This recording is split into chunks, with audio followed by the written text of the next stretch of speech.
Welcome to right news. Chaitanya వ్యక్తుల కార్యక్రమానికి స్వాగతం. ఈనాటి కార్యక్రమంలో పాల్గొనడానికి మనతో ఉన్నారు ఎక్స్ డివిఎంసి సభ్యులు, కొవ్వూరు ఎమ్మెల్యే వేమిరెడ్డి ప్రశాంత్ రెడ్డి విజయం కోసం అహర్నిశలు శ్రమ చేసిన వ్యక్తి, నెల్లూరు హబ్ అధినేత పల్లికుప్పం అరవింద్ రెడ్డి గారి ముఖ్య అనుచరుల్లో ఒకరైన ఏకొళ్ల సుధీర్ గారు. నేటి మన కార్యక్రమంలో పాల్గొనే ముందు ఆయన పొలిటికల్ గా ఎదుర్కొన్నటువంటి స్ట్రగల్స్ గురించి ఆయన మాట్లాడి విని తెలుసుకుందాం. సార్ నమస్తే సుధీర్ గారు, బాగున్నారా? నమస్తే అండి, బాగున్నారా? Sir thank you sir. చెప్పండి సార్, ఏరి కోరి వేమిరెడ్డి ప్రశాంత్ రెడ్డి విజయం కోసం చాలా గట్టిగా ఫైట్ చేశారు. మొత్తానికి ఆమె విజయం సాధించింది. ఆమె పనితీరు ఎలా ఉందంటారు? పనితీరు ఇప్పుడు ఉన్న నెల్లూరు జిల్లాలో గెలిచినటువంటి ఎమ్మెల్యేల కల్లా వేమిరెడ్డి ప్రశాంత్ రెడ్డి గారు కొవ్వూరు ఎమ్మెల్యే బాగా వర్క్ చేస్తున్నారని చెప్పి ప్రజల్లో అందరూ అనుకుంటూ ఉన్నారు. వాస్తవంగా అయితే మేడం గారు బాగా వర్కౌట్ చేస్తున్నారు. సో నియోజకవర్గ ప్రజల ఆరోగ్యమే ప్రథమ లక్ష్యంగా ప్రశాంత్ రెడ్డి గారు పనిచేస్తున్నారని చెప్పి ఒక టాక్ ఉంది, నిజమేనా? మేడము గెలిచిన తర్వాత ఫస్ట్ పేద ప్రజల గురించి పట్టించుకోవడంలో ఫస్ట్ వాళ్ళ ఆరోగ్యం మీదే మేడం దృష్టి పెట్టినారు. అందుకోసం వర్క్ చేస్తూ ఉన్నారు. ఇది ఒక లాంగ్ ప్రాసెస్. సుదీర్ఘ ప్రయాణ విధానం.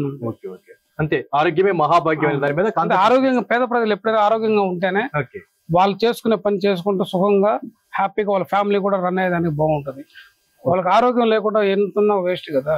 స్వతహాగా పిపిఆర్ ఫౌండేషన్ స్థాపించి సేవా కార్యక్రమాలు, ధార్మిక కార్యక్రమాలు బలంగా చేసేటువంటి వేమిరెడ్డి దంపతులు అదనంగా వారి భర్త ప్రభాకర్ రెడ్డి గారు ఎంపీ కావటం, వారి సతీమణి వేమిరెడ్డి ప్రశాంత్ రెడ్డి గారు ఎమ్మెల్యే కావటం, వారి సేవా కార్యక్రమానికి మరింత బలం చేకూర్చాయని చెప్పి అనుకోవచ్చా సార్? ఇవి ఖచ్చితంగా బలం చేకూర్చాయి.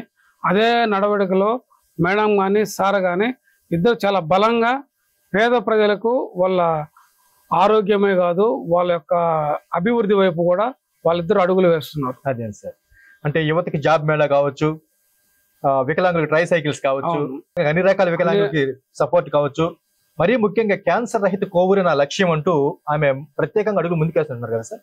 అవును, చేస్తున్నారు. ఆ విధంగా ఆల్రెడీ క్యాంపులు కూడా ఈ మధ్య కాలంలో క్యాంపులు కండక్ట్ చేశారు.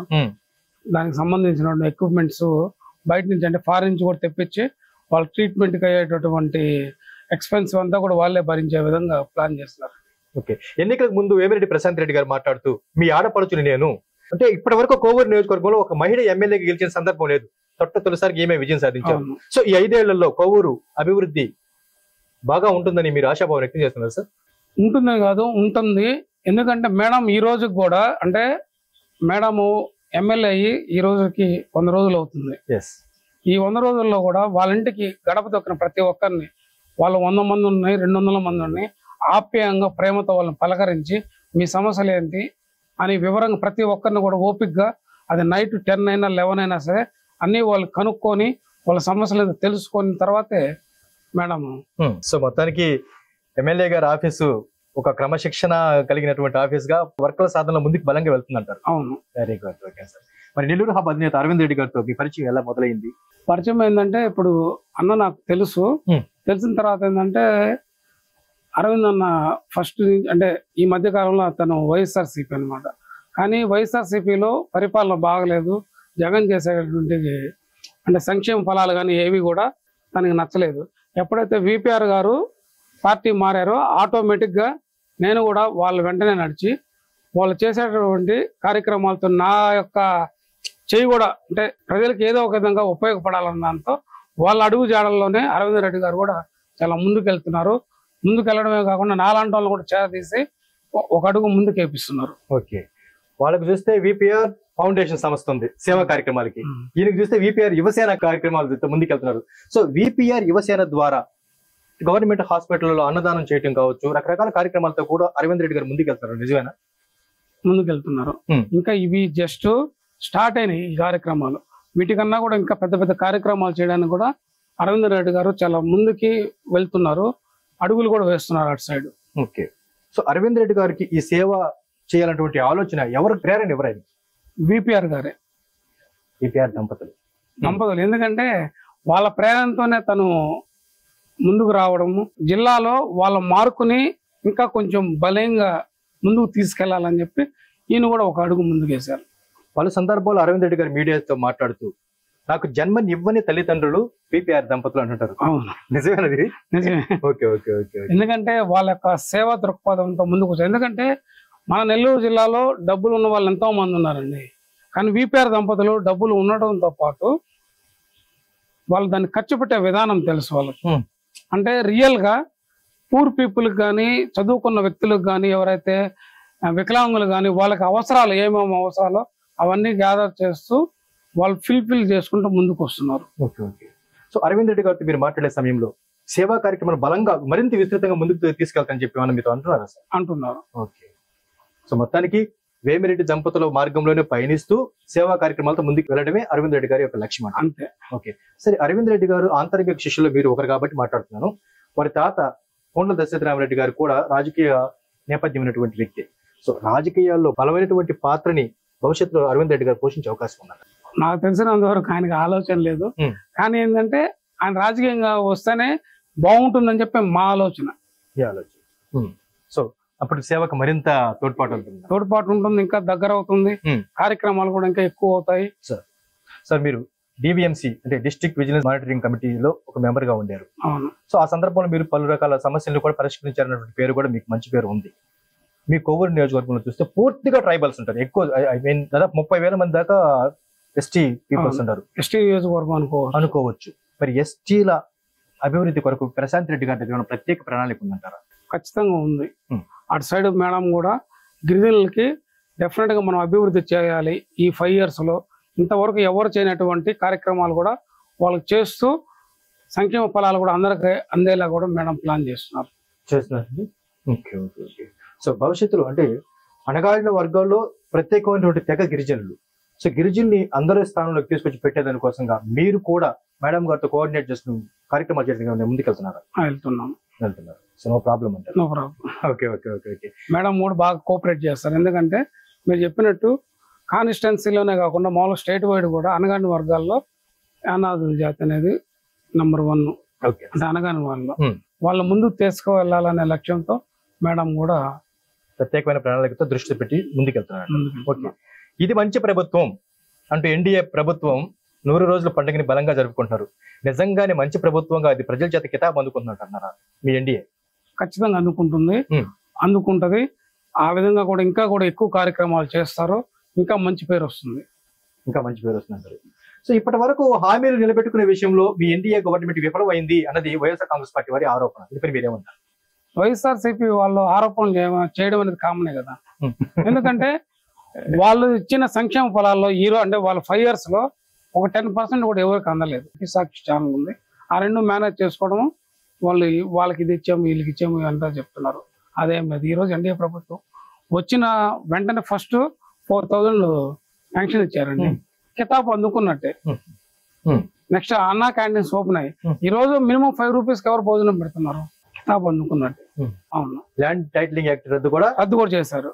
సో ముందుకెళ్తున్నారు బలంగానే. అయితే మహిళలకు ఆర్టీసీలు ఉచిత బస్సు ప్రయాణం పైన హామీ తప్పినట్టుగా ఇంకా అనిపించట్లేదు మీకు? అవునండి. ఇప్పుడు ఇక్కడ ఒకటే జరిగేది. మార్పులు చేర్పులు దాంట్లో ఏమన్నా లోటుపాట్లు ఉన్నాయన్నీ కూడా ఒక బేరీ చేసుకొని బాబు గారు ముందుకెళ్తారు. ఎందుకంటే ప్రపంచంలోనే ఒక విజన్ ఉన్న leader only CBN. Okay. So మొత్తానికి అటు సిబిఎన్ గారు కావచ్చు, ఇటు పవన్ కళ్యాణ్ గారు కావచ్చు, సీఎం డిప్యూటీ సీఎం పనితీరుతో అందరూ ఎమ్మెల్యేలు సమిష్టి కృషి చేసి ఆంధ్ర రాష్ట్రాన్ని గాడి తప్పిన అంటే మీ లెక్కలో గాడి తప్పిన ఆంధ్ర రాష్ట్రాన్ని గాడిలో పెడతారంటారు. గాడి తప్పిన ప్రభుత్వాన్ని, ప్రజల్ని, రాష్ట్రాన్ని మళ్ళా గాడిలో పెట్టడం కోసమే కదా చంద్రబాబు నాయుడు ఎంచుకొని ఎవరు ఊహించిన విధంగా అంతమంది ఎమ్మెల్యేలు మెజార్టీ ఇచ్చారంటే. సార్ 151 మంది ఎమ్మెల్యేలతో గతంలో కూడా జగన్ గారికి ఇచ్చారు. జగన్ గారు విజయాన్ని తలకెక్కించుకున్నాడేమో, అలాగే మీ ఎన్డీఏ కూటమి కూడా విజయాన్ని తలకెక్కించుకున్నారా, లేదంటే బాధ్యత కలిసి పనిచేస్తారు సార్? బాబు గారు ఇలానే 151 అనేది ఎన్నో చూసేసి ఆల్రెడీ మంచి అనుభవం ఉన్న వ్యక్తి. ఇలాంటి తలకెత్తుకునే విషయంలో అతనికి ఎక్కడా కూడా ఒక యుగో అనేది లేదు. మీరు చెప్పినట్టు యుగో అనేది ఒక రాజశేఖర రెడ్డి బిడ్డకి మాత్రమే ఉంది. మళ్ళా రాజశేఖర రెడ్డి కూడా లేదు. అందుకని రాజశేఖర రెడ్డి పరిపాలన బాగుంది కాబట్టి ఇది బాగుంటది అని చెప్పి ఎక్కువ మంది భ్రమలో ఉన్నారు. ఆ భ్రమ అనేది ప్రజలందరూ తెలుసుకున్నారు. విజయవాడ మరియు ఉత్తరాంధ్ర వరద బాధితులను ఆదుకునే విషయంలో నారా చంద్రబాబు నాయుడు ప్రభుత్వం పూర్తిగా విఫలమైందన్నది విపక్షాల విమర్శ. దీనిపై మీరేమంటారు? విపక్షాలు మామూలుగా కారుకోతలు కూడా కామనే కదా. సో అక్కడ బాగా కరెక్ట్ గా అంటే వరదలు వచ్చినప్పటి నుంచి బాబు గారు కూడా అర్ధరాత్రిలో కూడా పడవల్లో ఆయన జర్నీ చేస్తూ సాధక బాధలు తెలుసుకోవడంలో ఫస్ట్ ఉన్న వ్యక్తి చంద్రబాబు నాయుడు గారు. Okay sir. సో మొత్తానికి రాష్ట్ర ప్రభుత్వ పనితీరు తప్పుపట్టాల్సిన విషయమే లేదంటారు. లేదు. Okay sir. కొంతమంది అగ్రవర్ణానికి చెందిన వ్యక్తులతో పాటు అంటే వారికన్నా బీసీలు కావచ్చు, ఓబీసీలు కావచ్చు, ఇప్పటికి కూడా కొన్ని ప్రాంతాల్లో గిరిజన బిడ్డల్ని మా కాళ్ళు పట్టుకుంటే మీ మీద కేసులు తీస్తాం, మా కాళ్ళు పెట్టుకుంటే మిమ్మల్ని క్షమిస్తాం అని చెప్పి మాట్లాడుతున్నారు. మరి వారిపైన అలాంటి బిడ్డలను ఆదుకునే విషయంలో, అలాగే వాళ్ళపైన విమర్శలు గుప్పిస్తున్న వారి విషయంలో మీరు ఎలాంటి పాత్రను పోషించబోతారు మీ యానాది సంఘాల మహాకూటమి తరఫున? అలాంటి వాటి కోసమే మేము సర్వీస్ ఇవ్వాలంటే ఎల్లవేళలా వాళ్ళ వెన్నంటి ఉండాలనే మా ఆకాంక్ష. దానికోసం మేము రేయబోగలు కష్టపడడానికి, వాళ్ళకు ఒక అవేర్నెస్ తీసుకురావడానికి ఎల్లవేళ మేము ముందుంటాం. సో యానాది బిడ్డల సమస్య ఏదొచ్చినా సరే పరిష్కరించడానికి ఎనీ టైం మీరు సిద్ధమేనా? సిద్ధమే. సో మీ దృష్టికి సమస్య రావాలంటారు. అంతే. ఓకే. ఈ మధ్య కాలంలో మీతో మాట్లాడినప్పుడు మండలాలకి, గ్రామాలకి కమిటీలు వేసుకుంటాం యానాది సంఘాల మహాకూటమి తరఫున. మరి ఇది ఎంతవరకు వచ్చిందంటారు? ఆల్రెడీ మండల కమిటీలు వేస్తూ ఉన్నాము, కొన్ని విలేజెస్ లో కూడా ఫామ్ చేస్తున్నాము. ఇంకొక 1.5 month లో ప్రతి విలేజ్ లో మహాకూటమి సభ్యత్వం కలిగినటువంటి వ్యక్తులు మినిమం 10 members ఉంటారు. ఇదే మా అధ్యాయం. పల్లికుప్పం అరవింద్ రెడ్డి గారి ద్వారా సేవా కార్యక్రమాలు చేస్తున్నటువంటి మీరు మరిన్ని సేవా కార్యక్రమాలు విస్తృతం చేసి అవి గిరిజన బిడ్డలకి ఆపాదించే విషయం ముందుగా ఉండబోతున్నారు భవిష్యత్తు. ఖచ్చితంగా. Thank you very much Sudheer గారు. మీ సమయాన్ని మా ఛానల్ ప్రేక్షకులు కేటాయించినందుకు. తప్పకుండా మీరు ఎంతగానో ఆరాధించేటువంటి వేమిరెడ్డి దంపతుల సహాయ సహకారాలు మీకు ఉండాలని, అలాగే వారి సేవా కార్యక్రమాలు ప్రజలకు మరింతగా అందాలని, అట్ సేమ్ టైంలో అరవింద్ రెడ్డి గారి యొక్క దాన గుణంతో కూడా మరింత మంది ప్రజలకు సేవ అందాలని, మరీ ముఖ్యంగా ట్రైబల్స్ పడుతున్నటువంటి సమస్యల పట్ల మీరు చిత్తశుద్ధితో పనిచేయాలని చెప్పి మన ఛానల్ మనసారి కోరుకుంటున్నాం sir. All the best. Thank you అండి.